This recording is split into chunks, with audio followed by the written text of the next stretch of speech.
ദേശമുണർന്നാൽ ഒരു ഭവനത്തിൽ അഗ്നിമഴ പെയ്തിടും. പരിശുദ്ധാത്മാവേ കൃപ ചൊരിയണമേ, പരിശുദ്ധാത്മാവേ ശക്തി പകരണമേ. കണ്ണടച്ചൊന്ന് പ്രാർത്ഥിച്ച് പരിശുദ്ധ കുർബാനയിലൂടെ കിട്ടിയ അഭിഷേകം തുടർന്നുള്ള ശുശ്രൂഷ സമയത്ത് നമ്മുടെ മേൽ അത്ഭുതകരമായി പ്രവർത്തിക്കപ്പെടുന്നതിന് വേണ്ടി ഒന്ന് പ്രാർത്ഥിച്ചേ. അങ്ങോട്ടും ഇങ്ങോട്ടും ഒന്നും നോക്കേണ്ട, രണ്ട് കരങ്ങൾ ശിരസിലൊന്ന് കമഴ്ത്തി വെച്ചോ. നീ നിൽക്കുന്ന സ്ഥലത്ത് നിന്ന് ആഗ്രഹിച്ച് പ്രാർത്ഥിക്കുക. ഈശോയെ, എന്നിൽ അത്ഭുതകരമായൊരു ദൈവീക ഇടപെടൽ സംഭവിക്കപ്പെടട്ടെ. എൻ്റെ ശരീരം പരിശുദ്ധാത്മാവിന് സമർപ്പിക്കുന്നു. എൻ്റെ മനസ്സിലെ വികാര വിചാരങ്ങൾ സമർപ്പിക്കുന്നു. എൻ്റെ ആത്മീയ മേഖലകൾ സമർപ്പിക്കുന്നു. ഓരോ വ്യക്തിയും തങ്ങളുടെ അവസ്ഥകൾ സമർപ്പിച്ച് പ്രാർത്ഥിക്കട്ടെ. ഇപ്പോൾ നിങ്ങൾ നിൽക്കുന്ന സ്ഥലം എവിടെയാണെങ്കിലും ആ സ്ഥലത്തേക്ക് കർത്താവിൻ്റെ വലിയൊരു അഭിഷേകം അതിശക്തമായിട്ട് വെളിപ്പെടുന്ന സമയങ്ങളാണ്. നന്നായിട്ട് പ്രാർത്ഥിക്കണം.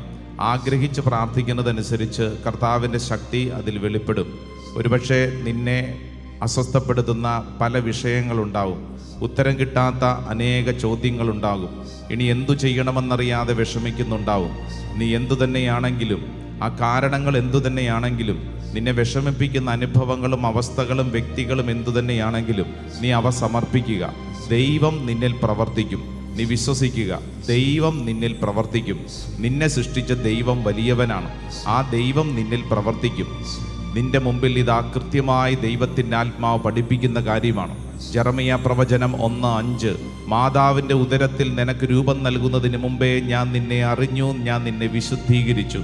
പ്രിയപ്പെട്ട പ്രകാശം നിറയാൻ തുടങ്ങും. ഓരോ വ്യക്തിയും വിശ്വസിക്കുക. ഓ ദൈവത്തിൻ്റെ ആത്മാവേ, ഇപ്പോൾ ഞങ്ങൾ വിശ്വസിച്ച് പ്രാർത്ഥിക്കുന്നു.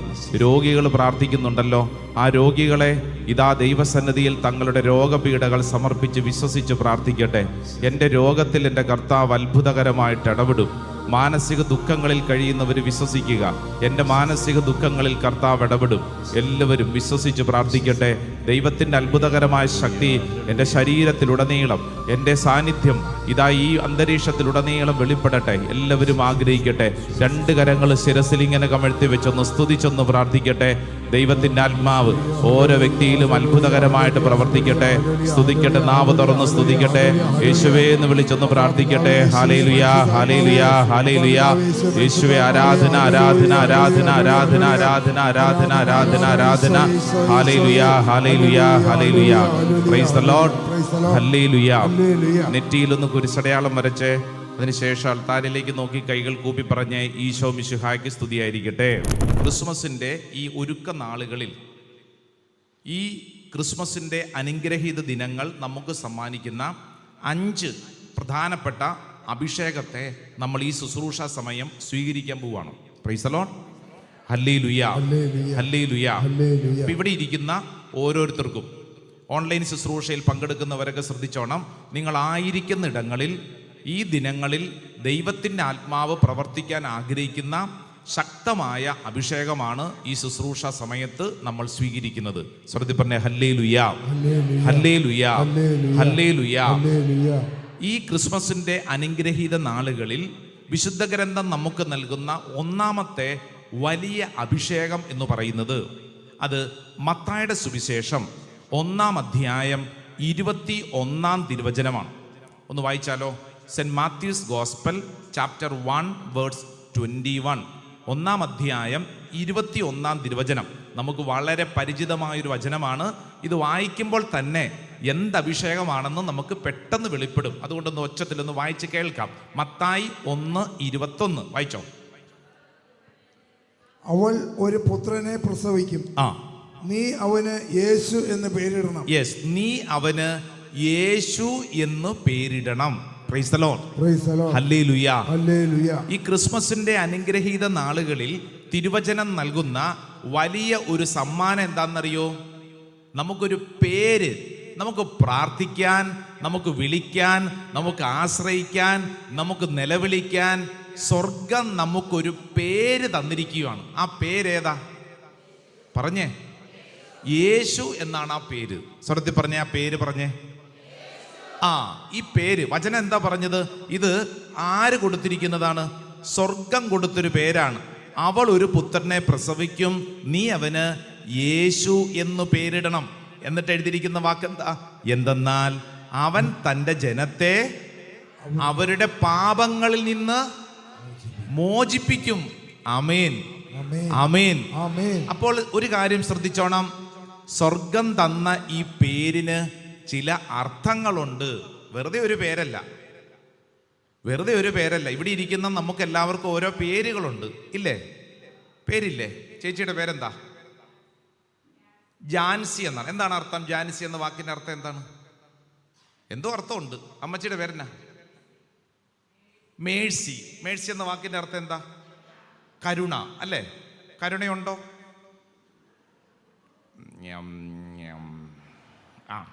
ആയിക്കോട്ടെ, ഇങ്ങോട്ട് നോക്കിക്കേ.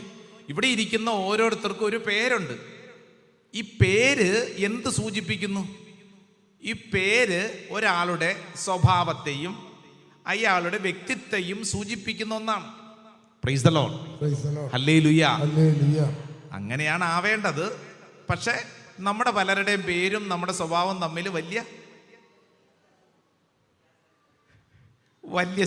ചേർച്ചയൊന്നും ഇല്ല. സത്യമായും അങ്ങനെയല്ലേ? അങ്ങനെയാണല്ലോ, അല്ലേ? ഇപ്പം ഇവിടെ നിങ്ങൾ ചിന്തിക്കുന്നുണ്ട്, അച്ഛൻ്റെ പേരെന്നാ? എൻ്റെ പേരെന്താ? എൻ്റെ പേര് മാമൂദീസ പേരാണ് ഫ്രാൻസിസ്. എന്നാൽ എൻ്റെ പാസ്പോർട്ടിലും ആധാർ കാർഡിലൊന്നും ആ പേരല്ല, വേറെ ഒരു പേരാണ്. അതൊരു വ്യത്യസ്തമായ പേരാണ്. ആ പേര്, അതായത് 10ാം ക്ലാസ് കഴിഞ്ഞ് സെമിനാരി ചേർന്നു. ഞങ്ങൾ 28 സെമിനാരിക്കാർ, 1ാം വർഷം സെമിനാരിക്കാർ വന്നു ചേർന്ന് വട്ടത്തിൽ ഇങ്ങനെ ഇരിക്കുന്നു. റെക്ടർ അച്ഛൻ ഇരിക്കുന്നു, ബഹുമാനപ്പെട്ട ജോൺ കണിച്ചേരി അച്ഛൻ, അറിയാം, അച്ഛനാണ് റെക്ടർ. എല്ലാവരും എഴുന്നേറ്റ് നിന്ന് പരിചയപ്പെടുത്തുന്നു. ഞാൻ തോമസ്, ദേ നമ്മുടെ ബിനോയ് അച്ഛൻ, ബിനോയ്. ഇങ്ങനെ ഓരോരുത്തരും പേരൊക്കെ പരിചയപ്പെടുത്തിയപ്പോൾ ഞാൻ എഴുന്നേറ്റ് നിന്ന് എൻ്റെ പേര് പറഞ്ഞു. പേര് പറഞ്ഞപ്പോൾ എല്ലാവരും കൂടെ ചിരിച്ചു. എനിക്ക് മനസ്സിലായില്ല, ഇവരെന്തിനിങ്ങനെ ചിരിക്കുന്നത്. ഇത് കഴിഞ്ഞപ്പോൾ റെക്ടർ അച്ഛൻ എന്നെ വിളിച്ച് മുറിക്കകത്തോട്ട് കൊണ്ടുപോയി ചോദിച്ചു, ബ്രദറിന് വേറെ പേര് വല്ലതും ഉണ്ടോ? ഞാൻ പറഞ്ഞില്ല, എനിക്കിതല്ലേ ഉള്ളൂ. അല്ല, മാമോദീസ പേര് വല്ലതും ഉണ്ടോ? അപ്പം ഞാൻ പറഞ്ഞ ഉണ്ട്, ഫ്രാൻസിസ് എന്നാണ് പേര്. അന്ന് ഇനി ആ പേര് പറഞ്ഞാൽ മതി. അങ്ങനെ ഞാൻ ആ പേര് പറയുന്നു. എങ്കിലും എൻ്റെ ഒറിജിനൽ പേര്, ഇപ്പം നിങ്ങൾക്കൊരാഗ്രഹമുണ്ട്, ഇതിയാൻ്റെ പേര് എന്നതാണാവോ, അല്ലേ? എനിക്ക് മനസ്സിലായി. എന്നിട്ട് അത് പറഞ്ഞ് എന്നെ കളിയാക്കാനാണെന്ന് എനിക്കറിയാം. പക്ഷേ എനിക്ക് വിഷമമില്ല, എനിക്ക് ഇഷ്ടമുള്ള പേരാ. അതായത് ഞങ്ങളുടെ വീട്ടിൽ ഞങ്ങൾ 7 മക്കളാണ്. 7 മക്കളാണ്. അന്ധകാലം പേരിടുന്നതിന് പ്രത്യേകിച്ച് വലിയ കാര്യമൊന്നുമില്ല. സാധാരണ അവസാനം ഉണ്ടാവുന്ന കൊച്ചിനിടുന്ന പേരൊക്കെ ഉണ്ട്, അല്ലേ? അതായത് എൻ്റെ അപ്പനും അമ്മയും കൃത്യമായി പറഞ്ഞു കഴിഞ്ഞാൽ 5 മക്കളെയാണ് അവർ സ്വപ്നം കണ്ട് പ്രാർത്ഥിച്ചത്. അങ്ങനെ 5ാമത്തെ കുട്ടി ഉണ്ടായി. അതൊരു പെൺകുട്ടിയാണ്. ആ പെൺകുട്ടിക്ക് അവർ അവസാനത്തെ കൊച്ച് കുഞ്ഞുമോൾ എന്ന് പേരിട്ടു. കുഞ്ഞുമോൾ അവസാനത്തെ കുട്ടി. അതോടുകൂടി ചരിത്രം തീർന്നു എന്ന് കരുതി. പക്ഷെ ചരിത്രം തീർന്നില്ല. ഒരു 3 വർഷം കഴിഞ്ഞപ്പോൾ ദാണ്ട വീണ്ടും ഒരു പെൺകുട്ടി, 6ാമത്തെ കുട്ടി. ചേടാ, അവസാനത്തെ കുഞ്ഞ് ഇട്ടല്ലോ, ഇനി എന്നാ പേരിടും? അപ്പോൾ അവർ കണ്ടുപിടിച്ചു മിനിമോൾ. മിനി കഥ, ചെറുത്, അല്ലേ? അതോടുകൂടി ചരിത്രം അവസാനിച്ചു എന്ന് കരുതി ചരിത്രം തീർന്നില്ല. ദാണ്ടേ ഒരു 3-4 വർഷം കഴിഞ്ഞപ്പോൾ വേറെ ഒരെണ്ണം കൂടെ ജനിച്ചു. അതൊരാൺകുഞ്ഞാണ്. എന്ത് പേരിടും? അപ്പനും അമ്മയും കൂടെ വിഷമിച്ചു, അല്ലേ? കുഞ്ഞുണ്ണി മാഷ് അതിനെക്കുറിച്ചൊരു കവിത തന്നെ എഴുതിയിട്ടുണ്ട്. ഒരു നാട്ടിലൊരു കുഞ്ഞു പിറന്ന ആ കുഞ്ഞിനൊരു പേരിടണം. അപ്പൻ പേര് തപ്പി നാട് മുഴുവൻ നടന്നു, അമ്മ പേര് തപ്പി വീട് മുഴുവൻ നടന്നു. അവസാനം അപ്പൻ കുഞ്ഞെ എന്ന് വിളിച്ചുകൊണ്ട് അടുത്തെത്തി, അമ്മ മോനെ എന്ന് വിളിച്ചുകൊണ്ട് അടുത്തെത്തി. അങ്ങനെ കുഞ്ഞുമോൻ എന്നൊരു പേര് കിട്ടി. അപ്പോൾ എൻ്റെ പേര് കുഞ്ഞുമോൻ എന്നാണ്. പട്ടം കിട്ടി. ആദ്യ നാളുകൾ ഇവിടെ ഉള്ളപ്പോഴാണ് പാസ്പോർട്ട് എടുത്തത്. പാസ്പോർട്ടിലെ പേര് കുഞ്ഞുമോൻ. പോലീസ് വെരിഫിക്കേഷന് വേണ്ടി റിസപ്ഷനിൽ വന്ന് അന്വേഷിച്ചു. റിസപ്ഷനിലിരിക്കുന്ന ഒരു പാവപ്പെട്ട കന്യാസ്ത്രീയും റിസപ്ഷനിലെ പെൺകുട്ടിയും പറഞ്ഞു, ഇങ്ങനെ ഒരാൾ ഇവിടെ ഇല്ല. പോലീസ് തിരിച്ചുപോയി. ഞാൻ പോയി ചാലക്കുടി പോലീസ് സ്റ്റേഷനിൽ ഇരിക്കുവാണ്. സാറേ, അത് ഞാനാണ് സാറേ.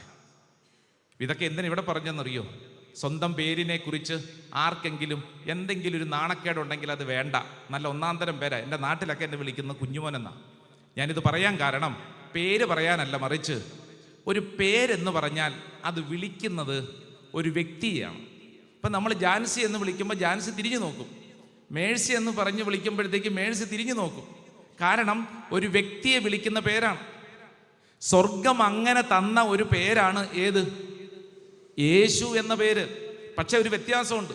നമ്മൾ ഇപ്പം ഞാൻ എൻ്റെ കാര്യം പറഞ്ഞതുപോലെ സാധാരണപ്പെട്ട് വിളിക്കുന്ന പോലെയല്ല പേരിൻ്റെ പ്രത്യേകത. എന്തെങ്കിലും പേരിടണ്ടെന്ന് ഓർത്തുകൊണ്ട് അവസാനത്തതല്ലേ കുഞ്ഞ്, മിനി, അങ്ങനെയല്ല ഇത്. മറിച്ച് സ്വർഗം ഒരു കുഞ്ഞ് ജനിക്കുന്നതിന് മുമ്പേ വെളിപ്പെടുത്തിയൊരു പേരാണ്. സാധാരണഗതിയിൽ കുഞ്ഞ് ജനിച്ചതിന് ശേഷമല്ലേ പേരിടുന്നത്, അല്ലേ? പക്ഷേ ഈശോയുടെ പേരിട്ടത് യേശു ജനിക്കുന്നതിന് മുമ്പേ. Price the Lord, hallelujah. ഇനി ശ്രദ്ധിച്ചേ, വിശുദ്ധ ഗ്രന്ഥത്തിൽ പേര് എന്ന് പറയുന്നത് നമ്മുടെ പേര് പോലെയല്ല. വ്യക്തിത്വത്തെ സൂചിപ്പിക്കുന്ന, ദൗത്യത്തെ സൂചിപ്പിക്കുന്ന, സ്വഭാവത്തെ സൂചിപ്പിക്കുന്നതാണ് പേര്. 3 കാര്യങ്ങൾ. ഒരാളുടെ പേഴ്സണാലിറ്റിയെ സൂചിപ്പിക്കുന്നു, അയാളുടെ ഡ്യൂട്ടി, റെസ്പോൺസിബിലിറ്റി, ദൗത്യത്തെ സൂചിപ്പിക്കുന്നു, അയാളുടെ ജീവിത നിയോഗത്തെ, സ്വഭാവ രീതികളെ സൂചിപ്പിക്കുന്നതാണ് പേര് എന്നുള്ളത്. ബൈബിളിലെ പേരുകളൊക്കെ എടുത്ത് വായിച്ചു നോക്കൂ. സാമുവേൽ. സാമുവേൽ എന്താ വാക്കിന്റെ അർത്ഥം? ഞാൻ ദൈവത്തോട് ചോദിച്ചു വാങ്ങി എന്നാണ്. ഞാൻ ദൈവത്തോട് ചോദിച്ചു വാങ്ങി, അല്ലേ? ഓരോ പേരുകളും എടുത്ത് വായിച്ചു നോക്കൂ. ആ പേരിന്റെ പിന്നിൽ ഒരു അർത്ഥമുണ്ട്. വിശുദ്ധ ഗ്രന്ഥം ഇന്ന് നമ്മുടെ മുമ്പിൽ വിളിക്കാൻ, ആശ്രയിക്കാൻ, കരയാൻ, നമുക്ക് ചേർത്ത് പിടിക്കാൻ ഒരു പേര് തന്നിരിക്കുവാണ്. എന്താണ് ആ പേര്? ഒച്ചത്തിപ്പറ. യേശു എന്നാണ് പേര്. യേശു എന്ന് പറഞ്ഞു കഴിഞ്ഞാൽ ഹെബ്രായ ഭാഷയിൽ യേശുവ. പറഞ്ഞേ, യേശുവ. യേശുവ. യേശുവ എന്ന വാക്കിന്റെ അർത്ഥം യാഹ്വേ രക്ഷിക്കുന്നു. യാഹ്വേ രക്ഷിക്കുന്നു. രക്ഷകൻ. രക്ഷകൻ. ശ്രദ്ധി പറഞ്ഞ ഹല്ലേലൂയാ, ഹല്ലേലൂയാ. അപ്പസ്തോല പ്രവർത്തനം 2-ാം അധ്യായം 21-ാം തിരുവചനം ഒന്ന് വായിച്ചേ. Acts of the Apostles chapter 2 verse 21.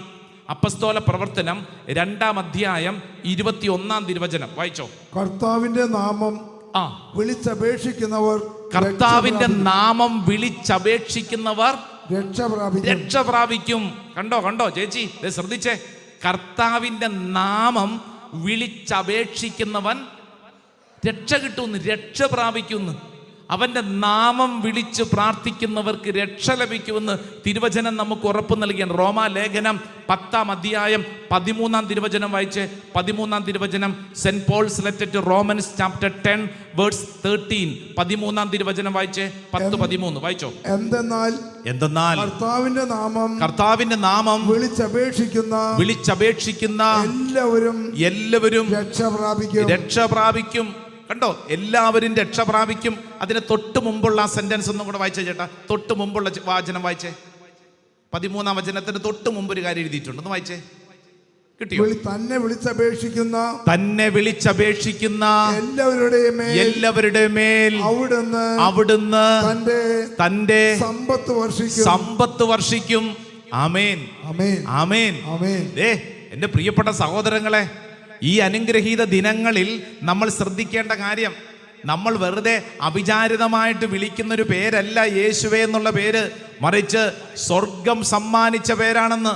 Lucas വിശേഷം 1-ാം അധ്യായം 31-ാം തിരുവചനം വായിച്ചേ. ലൂക്ക് 1:31. ലൂക്കാസ് വിശേഷം 1-ാം അധ്യായം 31-ാം തിരുവചനം. അറിയാവുന്ന വചനം വായിച്ചോ. നീ ഗർഭം ധരിച്ച് ഒരു പുത്രനെ പ്രസവിക്കും.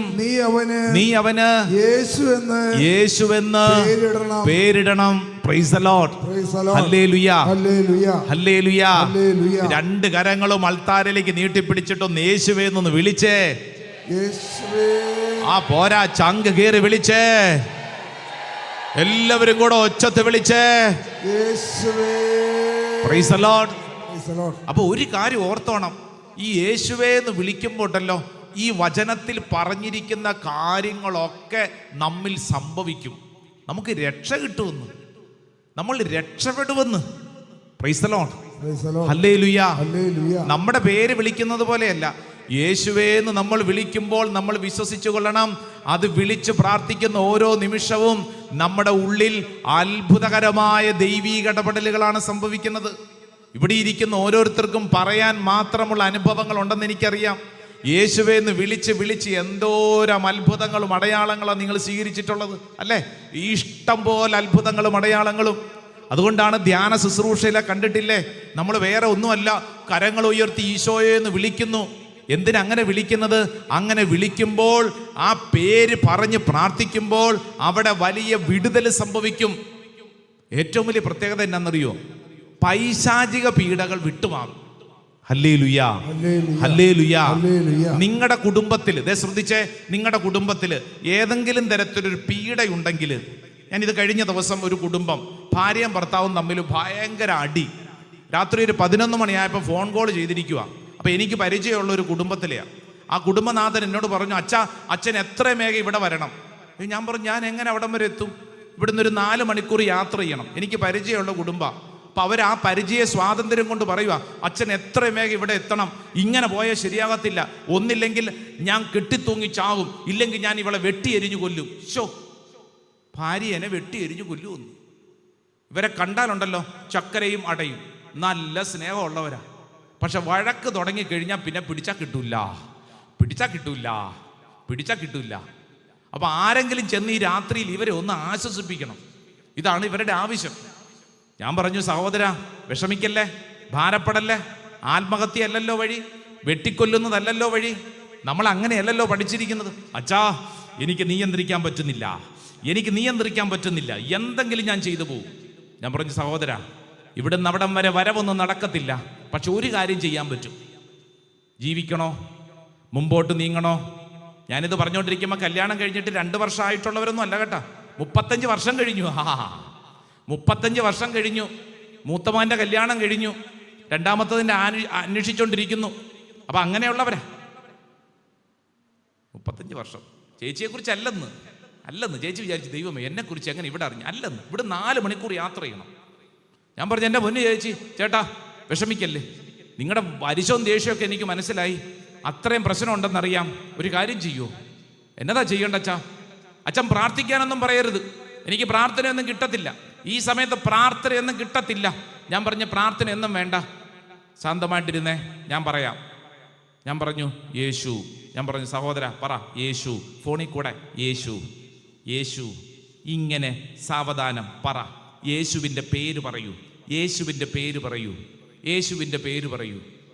ഈ സഹോദരൻ ആദ്യം ഉണ്ടായിരുന്ന ദേഷ്യമൊക്കെ കുറഞ്ഞു. ഒരു 10-15 തവണ ഈ യേശുവിൻ്റെ നാമം അതിങ്ങനെ പറഞ്ഞ് പ്രാർത്ഥിച്ചുകൊണ്ടിരിക്കുന്നതിനിടയിൽ എനിക്ക് അദ്ദേഹത്തിൻ്റെ സ്വരത്തിൽ വ്യത്യാസം മനസ്സിലായി. അദ്ദേഹം ശാന്തമാകാൻ തുടങ്ങി. വെട്ടിക്കൊല്ലണം, തൂങ്ങിച്ചാവും എന്നൊക്കെ പറഞ്ഞു തുടങ്ങിയത് യേശുവ എന്ന് പറഞ്ഞു കഴിഞ്ഞാൽ അർത്ഥം രക്ഷിക്കുന്നവനെന്നാണ്. നിന്റെ ജീവിതത്തിൽ നിന്നെ രക്ഷിക്കുമെന്ന്, നിന്നെ പീഡിപ്പിക്കുന്ന പൈശാചിക പീഡകളിൽ നിന്ന് നിന്നെ രക്ഷിക്കുമെന്ന്. വായിച്ചേ, ലൂക്കാസ് വിശേഷം 10-ാം അധ്യായം 17-ാം തിരുവചനം ഒന്ന് വായിച്ചേ. Saint Luke's gospel chapter 10 verse 17. 10-ാം അധ്യായം 17-ഉം 18-ഉം വായിക്കണം. ആദ്യം 17-ാം തിരുവചനം ഒന്ന് വായിച്ചേ. ലൂക്ക 10-ാം അധ്യായം 17-ാം വചനം വായിച്ചോ? കിട്ടിയോ? ലൂക്കാസ് വിശേഷം 10-ാം അധ്യായം 17-ാം തിരുവചനം കിട്ടിയില്ലേ? 72 പേരും സന്തോഷത്തോടെ തിരിച്ചു വന്ന് പറഞ്ഞു, കർത്താവേ നിന്റെ നാമത്തിൽ പിശാചുക്കൾ പോലും ഞങ്ങൾക്ക് കീഴ്പ്പെടുന്നു. ശ്രദ്ധിച്ചേ, നിന്റെ നാമത്തിൽ പിശാചുക്കൾ കീഴ്പ്പെടുന്നു. ആമേൻ പറഞ്ഞേ, ആമേൻ. ഇതെന്തിനാ പഠിക്കണമെന്നറിയോ? ഇന്ന് ശുശ്രൂഷ കഴിഞ്ഞ് നിന്റെ വീട്ടിലേക്ക് പോകുമ്പോൾ നീ പ്രാക്ടീസ് ചെയ്യേണ്ട കാര്യം എന്താ? പ്രാക്ടീസ് ചെയ്യേണ്ടത് യേശുവേ എന്നുള്ള നാമം. നമ്മൾ വീട്ടിലൊക്കെ വീട്ടിലോട്ടുള്ള യാത്ര, വീട്ടിലെ ഓരോ കാര്യങ്ങളും ചെയ്യുമ്പോഴും നമ്മൾ യേശുവേ എന്നുള്ള നാമം പറഞ്ഞ് ചെയ്യണം. ഭാരപ്പെടുത്തുന്ന അനേക കാര്യങ്ങളുണ്ട്. ഈ ഭാരപ്പെടുത്തുന്ന കാര്യങ്ങളെ നമുക്ക് അനായാസമായിട്ട് കൈകാര്യം ചെയ്യണമെങ്കിൽ നമ്മളെ രക്ഷിക്കാൻ കഴിവുള്ളവനെ വിളിച്ച് പ്രാർത്ഥിക്കണം. യേശുവേ എന്ന് വിളിച്ച് പ്രാർത്ഥിക്കുമ്പോൾ പൈശാചിക പീഡകൾ വിട്ടുമാറും. പൗലോസ്ലീഹ ഒന്ന് വായിച്ചേ, അപ്പസ്തോല പ്രവർത്തനം 16-ാം അധ്യായം 18-ാം തിരുവചനം. പൗലോസ്ലീഹ ഒരു പൈശാചിക പീഡയുള്ള ഒരു പെൺകുട്ടിയെ ശാസിക്കുന്ന വചനഭാഗം ഉണ്ടെന്ന് വായിച്ചാലോ? Saint Paul's letter, Acts of the Apostles കേട്ടോ, ആക്ട്സ് ഓഫ് ദ അപ്പോസ്റ്റൽസ്, അപ്പസ്തോല പ്രവർത്തനം 16-ാം അധ്യായം അതിൻ്റെ 18-ാം തിരുവചനം, 16-18. പല ദിവസങ്ങൾ അവൾ ഇപ്രകാരം ചെയ്തു. യെസ്. പൗലോസിനെ ഇത് അസഹ്യപ്പെടുത്തി. അവൻ തിരിഞ്ഞ് അവളിലെ ആത്മാവിനോട് പറഞ്ഞു അവളിൽ നിന്ന് പുറത്തു പോകാൻ യേശുക്രിസ്തുവിന്റെ നാമത്തിൽ നിന്നോട് ഞാൻ ആജ്ഞാപിക്കുന്നു. തൽക്ഷണം അത് പുറത്തുപോയി. ഹല്ലേലൂയാ, ഹല്ലേലൂയാ. പൗലോസ്ലിഹായെ അസഹ്യപ്പെട്ടു. ഒരാളുടെ പ്രവൃത്തി അസ്വസ്ഥപ്പെടുത്തുന്നു. നിന്റെ വീട്ടിൽ നിനക്ക് അസ്വസ്ഥതയുണ്ടോ? ആര് വഴി അസ്വസ്ഥത? അതിപ്പോ എങ്ങനെയാ പറയണേ? അസ്വസ്ഥതയുണ്ടച്ചാ, അസ്വസ്ഥതയുണ്ടെന്ന് നമ്മളെ പലരും അസ്വസ്ഥപ്പെടുത്തും. നമ്മളപ്പോൾ എന്തു ചെയ്യും? നമ്മളപ്പോൾ അവരെ കൈകാര്യം ചെയ്യും, അല്ലേ? നമ്മൾ അവരെ കൈകാര്യം ചെയ്യും. എൻ്റെ പ്രിയപ്പെട്ട ചേട്ടാ, ചേച്ചി, ഇങ്ങോട്ട് നോക്കിക്കേ. നിന്നെ അസഹ്യപ്പെടുത്തുന്നവർ, അസ്വസ്ഥപ്പെടുത്തുന്നവരെ നീ എങ്ങനെ കൈകാര്യം ചെയ്യുന്നേ? പൗലോസ്ലിഹ പറയുന്ന ഒരു ടെക്നിക്ക് എന്താണെന്നറിയോ? ഈ അനുഗ്രഹീത ദിനങ്ങളിൽ നീ പ്രാക്ടീസ് ചെയ്യേണ്ട ടെക്നിക്ക് എന്താണെന്നറിയോ? നീ യേശുവിന്റെ നാമത്തിൽ ആ അസ്വസ്ഥതയുടെ ദുരാത്മാവിനെ ബന്ധിക്കണം. ആമേൻ, ആമേൻ, ആമേൻ. അത് അസ്വസ്ഥപ്പെടുത്തുന്നത് ഒരു പൈശാചിക പീഡയാണ്. അത് പൈശാചിക പീഡയാണ്. ഞാൻ നേരത്തെ പറഞ്ഞ കുടുംബത്തിന്റെ പ്രത്യേകത നല്ല സ്നേഹമാണ്, പക്ഷേ ഇടയ്ക്കിടയ്ക്ക് വഴക്കുണ്ടാക്കിയ പിടിച്ച കിട്ടൂല. അപ്പോൾ ഓർത്തോണം, ഇവരെ തമ്മിൽ തെറ്റിക്കുന്നത് ആരാ? പിശാചാണെന്ന്. നിന്റെ വീട്ടിൽ പരസ്പരം വഴക്കുണ്ടാക്കുന്നത് പൈശാചിക പീഡയാണ്. നമ്മൾ എന്താ ചെയ്യുന്നത്? നമ്മളോട് യുദ്ധം ചെയ്യുന്നവരോട് യുദ്ധം ചെയ്തുകൊണ്ടിരിക്കും. അതല്ല വേണ്ടത്. ആ വ്യക്തിയുടെ ഉള്ളിലുള്ള പൈശാചിക പീഡയെ ബന്ധിക്കണം. നമ്മൾ യുദ്ധം ചെയ്യുന്നവരോട് എപ്പോഴും വഴക്കുണ്ടാക്കിക്കൊണ്ടിരുന്നിട്ട് എന്ത് കാര്യം? ഇപ്പൊ ഭർത്താവിന്റെ സ്വഭാവ രീതികൾ, അയാളോട് വഴക്കുണ്ടാക്കിക്കൊണ്ടിരുന്നു കഴിഞ്ഞാൽ ജീവിതകാലം മുഴുവൻ വഴക്കുണ്ടാക്കിക്കൊണ്ടിരിക്കും. ചെയ്യേണ്ടത് എന്താണ്? ആ വ്യക്തിയുടെ ഉള്ളിലുള്ള ദുഷ്ടാത്മാവിനെ ബന്ധിച്ച് പ്രാർത്ഥിക്കണം. ഹല്ലേലൂയാ, ഹല്ലേലൂയാ. ഈ ഒരു ശുശ്രൂഷ വളരെ പ്രധാനപ്പെട്ടതാണ്. പൗലോസ്ലീഹ ഇവിടെ ഇരിക്കുന്ന ഓരോരുത്തരും പഠിപ്പിക്കുകയാണ്. യേശുവിന്റെ നാമം പറഞ്ഞ് നീ പ്രാർത്ഥിക്കുമ്പോൾ ചില കാര്യങ്ങൾ സംഭവിക്കും. ഈ കഴിഞ്ഞ നാളിൽ ഗൾഫിലെ ഒരു രാജ്യത്തൊരു ശുശ്രൂഷയ്ക്ക് ചെന്നപ്പോൾ ഒരു സ്ത്രീ കരഞ്ഞുകൊണ്ട് പറഞ്ഞു, അച്ഛാ, ഞാൻ വളരെ കഷ്ടതയിലാണ് കഴിയുന്നത്, പുറത്തു പറയാൻ പറ്റുന്നില്ല, അത്രമേൽ വലിയ ഭാരം. ചോദിച്ചു വന്നപ്പോൾ ഈ സ്ത്രീ പറഞ്ഞു, അച്ഛാ, എൻ്റെ ഭർത്താവ് മറ്റൊരു സ്ത്രീയുമായി അവിഹിത ബന്ധം. അച്ഛാ, ഞാൻ ഡ്യൂട്ടിക്ക് പോകുമ്പോൾ ഭർത്താവിന് വേറെ പണിയൊന്നുമില്ല, ഭർത്താവ് ആ സ്ത്രീയുമായിട്ട് കൂട്ടുകെട്ട്. അച്ഛാ, ഇത് ഞങ്ങളുടെ കുടുംബ ബന്ധത്തെ തകർക്കുന്നു, ഞങ്ങളുടെ കുടുംബ ജീവിതത്തെ നശിപ്പിക്കുന്നു. അപ്പൊ ഞാൻ ചോദിച്ചു, ചേച്ചി, ഈ വിഷയത്തെ എങ്ങനെയാണ് കൈകാര്യം ചെയ്യുന്നത്? അച്ഛാ, ഞങ്ങൾ തമ്മിൽ കലഹത്തിലാണ്. ഇപ്പൊ 2 മുറിയിലാണ് കിടക്കുന്നത്. ഞങ്ങൾ പരസ്പരം മിണ്ടാറില്ല. മക്കളെ ഓർത്ത് തൽക്കാലം അഡ്ജസ്റ്റ് ചെയ്ത് പോകുന്നു. തീക്കകത്താ അച്ഛാ കഴിയുന്ന, തീക്കകത്ത്. നാട്ടിലൊക്കെ വരുമ്പോഴത്തേക്ക് നല്ല സന്തോഷം, സ്നേഹം. എന്നാൽ 2 പേരും 2 മുറിയിലാണ്, പരസ്പര സംസാരമില്ല, തീക്കകത്താണെന്ന്. ഞാൻ ചോദിച്ചു, സഹോദരി, ഈ ഭർത്താവിനോട് യുദ്ധം ചെയ്തുകൊണ്ട് എത്ര നാൾ ജീവിക്കും? എന്ത് ചെയ്യണമെന്ന് അറിഞ്ഞുകൂടാ. ഇങ്ങോട്ട് നോക്കിക്കേ. ഇവിടെ ഇരിക്കുന്ന ആരെങ്കിലും അപ്രകാരം ജീവിത പങ്കാളിയോ മക്കളോ നിങ്ങളുടെ കുടുംബത്തിലെ ആരെങ്കിലുമായിട്ട് നിങ്ങൾക്കൊരു ഭാരത്തിലാണെങ്കിൽ, നിങ്ങൾ ആ വ്യക്തിയോട് യുദ്ധം ചെയ്യുന്നതിന് പകരം ആ വ്യക്തിയുടെ ഉള്ളിലുള്ള ദുഷ്ടാത്മാവിനെ ബന്ധിച്ച് പ്രാർത്ഥിക്കുന്നതനുസരിച്ച് നിങ്ങൾക്ക് സൗഖ്യം അനുഭവിക്കാൻ പറ്റും. ഇല്ലെങ്കിൽ ജീവിതകാലം മുഴുവൻ യുദ്ധം ചെയ്തുകൊണ്ടിരിക്കും. Price the Lord. പൗലോസ്ലീഹ എന്ത് ചെയ്തു? വചനം പഠിപ്പിക്കുന്നതാണ്. പൗലോസ്ലീഹ യേശുക്രിസ്തുവിന്റെ നാമത്തിൽ, അല്ലേ? വചനം 18-ാം തിരുവചനം. പൗലോസിനെ ഇത് അസഹ്യപ്പെടുത്തി. അവൻ തിരിഞ്ഞ് അവളിലെ ആത്മാവിനോട് പറഞ്ഞു, അവളിൽ നിന്ന് പുറത്തു പോകാൻ യേശുക്രിസ്തുവിന്റെ നാമത്തിൽ നിന്നോട് ഞാൻ ആജ്ഞാപിക്കുന്നു. തൽക്ഷണം അത് പുറത്തുപോയി. Price the Lord, hallelujah. കർത്താവിന്റെ മുമ്പിൽ നമ്മൾ വിശ്വസിച്ച് ആ മേഖലകളൊന്ന് സമർപ്പിക്കാൻ പോകും. 2 കരങ്ങൾ നന്നായിട്ടൊന്ന് ഉയർത്തിപ്പിടിച്ചേ. 2 കരങ്ങൾ ഉയർത്തിപ്പിടിച്ചേ. ഈ ശുശ്രൂഷ സമയത്ത് പ്രത്യേകം പ്രാർത്ഥിക്കുക. നിങ്ങളുടെ വ്യക്തിപരമായ ജീവിതത്തിലോ കുടുംബത്തിലോ ഏതെങ്കിലും തിന്മയുടെ നാരക ശക്തികൾ നിങ്ങളെ പീഡിപ്പിക്കുന്നെങ്കിൽ ഇതാ യേശുവിൻ്റെ നാമത്തിൽ വിശ്വസിച്ച് നിങ്ങൾ ആജ്ഞാപിച്ച് പ്രാർത്ഥിക്കുകയാണ്. പൗലോസ്ലീഹ ആജ്ഞാപിച്ച് പ്രാർത്ഥിച്ചപ്പോൾ അവളിലെ ദുഷ്ടാത്മാ വിട്ടുപോയതുപോലെ ഈ ശുശ്രൂഷ സമയത്ത് കരങ്ങൾ ഉയർത്തിപ്പിടിച്ച് നിന്റെ കുടുംബത്തെ പീഡിപ്പിക്കുന്ന, നിന്റെ വ്യക്തി ജീവിതത്തെ നശിപ്പിക്കുന്ന, നിന്റെ ബന്ധങ്ങളെ പീഡിപ്പിക്കുന്ന സകല പൈശാചിക ശക്തികളെയും യേശുവിൻ്റെ നാമത്തിൽ ബന്ധിച്ച് പ്രാർത്ഥിക്കുക. കരങ്ങൾ ഉയർത്തിപ്പിടിച്ച് യേശുവേന്ന് വിളിക്കുമ്പോൾ, യേശുവേന്ന് വിളിക്കുമ്പോൾ ഇതാ ദൈവത്തിൻ്റെ ആത്മാവ് അത്ഭുതകരമായിട്ട് പ്രവർത്തിക്കും. യേശുവിൻ്റെ നാമത്തിൽ ബന്ധനങ്ങൾ അഴിയപ്പെടും, കെട്ടുകൾ അഴിയപ്പെടും, ദൈവശക്തി വെളിപ്പെടും. യേശുവിന്റെ നാമത്തിൽ സകല പൈശാചിക പീഡകളും യേശുവിന്റെ നാമത്തിൽ, യേശുവിന്റെ നാമത്തിൽ സംഭവിക്കപ്പെടട്ടെ.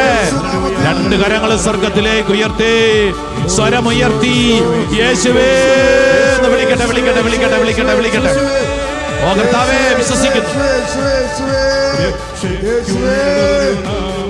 യേശുവേ, ഈ ശുശ്രൂഷ സമയത്ത് തന്നെ സകല തിന്മയുടെ കെട്ടുകൾ കർത്താവ് അഴിക്കട്ടെ. കർത്താവിന്റെ നാമത്തിൽ ഞങ്ങൾ വിശ്വസിച്ച് പ്രാർത്ഥിക്കുന്നു. യേശുവിന്റെ നാമത്തിൽ ഞങ്ങൾ പ്രാർത്ഥിക്കുന്നു. യേശുവേ, യേശു, യേശുവിന്റെ നാമത്തിൽ കാലാകാലങ്ങളായി പീഡിപ്പിക്കുന്ന സകല തിന്മയുടെ കെട്ടുകളും അഴിയട്ടെ. ദൈവത്തിന്റെ ശക്തി വെളിപ്പെടട്ടെ.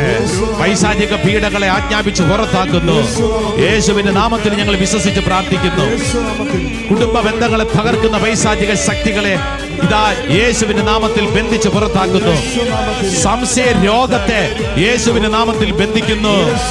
തടസ്സങ്ങളെ ബന്ധിച്ച് പുറത്താക്കുന്നു. വിശ്വസിച്ച് പ്രാർത്ഥിക്കുന്നു. യേശുവേ, കൈകളടിച്ച് രണ്ട് കരങ്ങൾ ഉയർത്തി കൈയടിച്ച പോരാ, പോരാ, പോരാ, പോരാ. ആമേൻ. യേശുവിന്റെ നാമത്തില് വിശ്വസിച്ച് പ്രാർത്ഥിക്കുന്നു. ഈ ശുശ്രൂഷയിൽ പങ്കെടുക്കുന്ന ഓരോ വ്യക്തികളുടെ മേലും അത്ഭുതകരമായ രക്ഷ അനുഭവിക്കപ്പെടട്ടെ. തടസ്സങ്ങൾ കർത്താവ് എടുത്ത് മാറ്റട്ടെ. ഒരു പുതിയ അഭിഷേകം സംഭവിക്കപ്പെടട്ടെ. യേശുവേ, ഞങ്ങൾക്ക് ലഭിക്കപ്പെട്ടിട്ടുള്ള അഭിഷേക അധികാരത്താൽ ഈ ദൈവജനത്തെ വിശുദ്ധീകരിച്ച് പ്രാർത്ഥിക്കുന്നു. ലൂക്കാസ് സുവിശേഷം 10-ാം അധ്യായം 17-ാം തിരുവചനത്തിന്റെ ശക്തി ദൈവജനത്തിലേക്ക് വെളിപ്പെടട്ടെ. പിതാവിന്റെയും പുത്രന്റെയും പരിശുദ്ധാത്മാവിന്റെ നാമത്തിൽ ആമേൻ, ആമേൻ, ആമേൻ, ആമേൻ.